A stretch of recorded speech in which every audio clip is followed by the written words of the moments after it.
Hello friends, welcome back to my channel Mamun blog. তো দেখো আমি কোথায় যাচ্ছি আজকে, তোমাদের সঙ্গে কি করেছি না করেছি সবই শেয়ার করবো তোমাদের সঙ্গে। তো দেখো আমি মন্দিরে গেছিলাম, বিপত্তারিণী মন্দির রাজপুরে। এই যে তোমার দাদাভাই আমার সঙ্গে ছিল, মিষ্টি নিয়ে নিলাম। এই যে মন্দিরের ভিতরে যাচ্ছি। তো দেখো মন্দিরটা তোমাদের চলো এবারে উপরের দিকে যাই, ওই মায়ের সঙ্গে দেখা হবে। তো এই যে দেখো আমি যাচ্ছি, এখানে একটা বই পড়ে গেছিলো, তোমার দাদাভাই তুলে দিল, বুড়ো বয়স্ক একটা দাদু ছিল। তো এই দেখো মায়ের মন্দিরে উঠে গেছি। তো আমার পরিষ্কার করে আসেনি, তোমাদের সামনে দিয়ে দেখাবো। দেখো এই যে বসে পড়েছি মন্দিরে পুজো দেওয়ার জন্য। ঠাকুরমশাই সামনে যেতে দেবে না, গার্ড করা আছে সামনে দিয়ে, যার জন্যে গার্ডের ওপার থেকে এদিকে পুজো দিতে হবে। মন্ত্র বলছে মাইকে।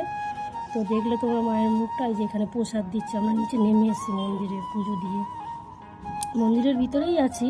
তো এখানে প্রণামী বক্স আছে, মানে চারিদিকে এখানে অনেক ঠাকুর রয়েছে। দেখো ঠাকুরের ছবিগুলো তুলেছি আমি। এখানে ছবি তোলা বারণ, তবুও আমি লুকিয়ে লুকিয়ে তুলেছি তোমাদের সঙ্গে শেয়ার করার জন্য শুধুমাত্র। তো দেখো কত সুন্দর জায়গাটা, আমার তো খুব মানে ওখান থেকে আসতেই ইচ্ছা করে না, তো ভালো লেগে গেছে। এটা মা মনসা আছে, অনেক রকম ঠাকুর আছে এখানে। তো দেখো তোমরা এক এক করে, এখানে আছে লক্ষ্মীনারায়ণ, কার্তিক, তারপরে আছে এখানে এটাও একটা লক্ষ্মীনারায়ণ আছে। তারপরে এখানে গৌরাঙ্গ, দুই ভাই রয়েছে। তো দেখো পুরোটা যে বাইরের দিকে বেরিয়েছি, ওখানে ধূপকাঠি মোমবাতি জ্বালাতে দেয় না, ওই জন্য বাইরে জ্বালাতে হয়। তো দেখো আমরা চলে এসেছি ধূপকাঠি মোমবাতি জ্বালাতে। এখানে তোমার দাদাভাই পুরো মানে ধূপকাঠিটা জ্বালিয়ে নিয়েছিল। আমি বললাম আমার জন্য কিছুটা রাখো, আমি ক্যামেরা ধরেছিলাম। তো ওই যে জ্বালাচ্ছে ও, জ্বালিয়ে আবার কিছুটা আমার হাতে দিয়েছিল। তো দেখো এখানে একটা বেদি আছে, খুব মানে সুন্দর দেখতে। এখানটা একটা গাছ রয়েছে, গাছের মধ্যে দিয়ে মানে করে ঘরটা করেছে, খুব সুন্দর। তো তোমাদের দেখাবো এটা। দেখো পরে দাদাভাই যে মোমবাতি রয়েছে, তারপরে আমি নিলাম, আমিও ঘোরালাম। এবারে মোমবাতিটা, এই ধূপকাঠিটা দিয়ে দেবো। মোমবাতি না, সরি, দাদাভাই দিয়ে দিয়েছে মোমবাতি। আমি বললাম ধূপকাঠিটা দাও, আমি ধূপকাঠি দেবো। তো এই যে ধূপকাঠি দিয়ে দিলাম। এই যে তোমাদের দেখাই চলো, এই যেটা হচ্ছে রত্নবেদী। এটা হচ্ছে ওই দুলাল, দুলাল সাধন পীঠ বলে, উনি এখানে সাধনা করতেন। তো এই চলে এসেছি, দেখো এখানে একটা পুকুর আছে খুব সুন্দর। যাই হোক চলে এসেছি ঘুরে। এই যে কাকির বাড়ির নেমন্তন্ন ছিল, আচ্ছা বিবাহবার্ষিক ছিল, স্পেশাল দিন, তাই জন্য আজকে স্পেশালভাবে রান্নাবান্না করেছে কাকি, এগুলো সব রান্না করেছে, কাকিমাই সব রান্নাবান্না করেছে। তো দেখো শুক্তো করেছে, তারপরে এটা হচ্ছে শুটকি মাছ, আলু দিয়ে একটা মাখা মাখা তরকারি, আর এটা আছে ভোলা মাছ ভাজা, আর এটা আছে কাতলা মাছ সর্ষে পোস্ত দিয়ে করেছে। তো এই যে খাওয়া দাওয়া চলছে, মানে এবার দেবো। আরও অনেক কিছু আছে রাত্রিবেলা, সেগুলো বলছিলাম। আর এটা হচ্ছে আমার আরেক কাকার মেয়ে। তো যে কাকিমার বাড়িতে গেছি ওই কাকিমার না, এটা অন্য আর একটা কাকার মেয়ে।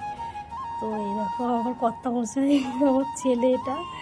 এই যে আমার কর্তামশাই খাচ্ছে, আমার বোনের সঙ্গে আর কি মারছিল, ওখানে বসে পাশে বসে বসে শালির সঙ্গে, শালি জায়গায় ও আর কি মারছিল।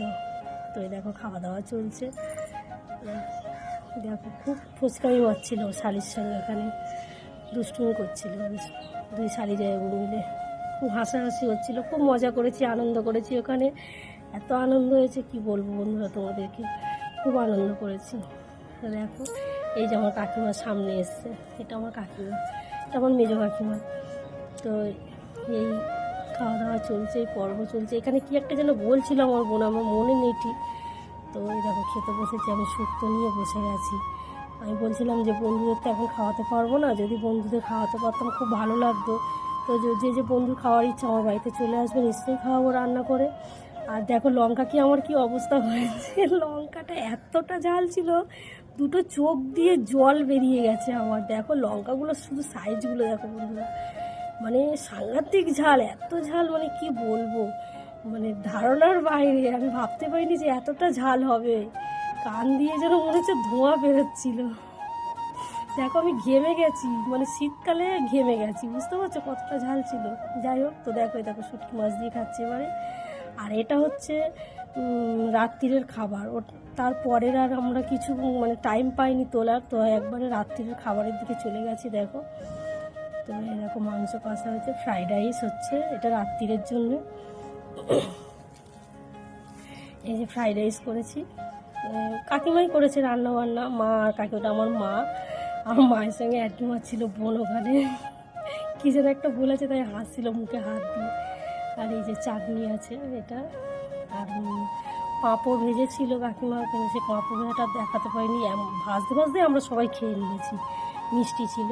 যাই হোক, এ দেখো সন্ধ্যেবেলা চলে এসেছি, কেক কাটা হচ্ছে।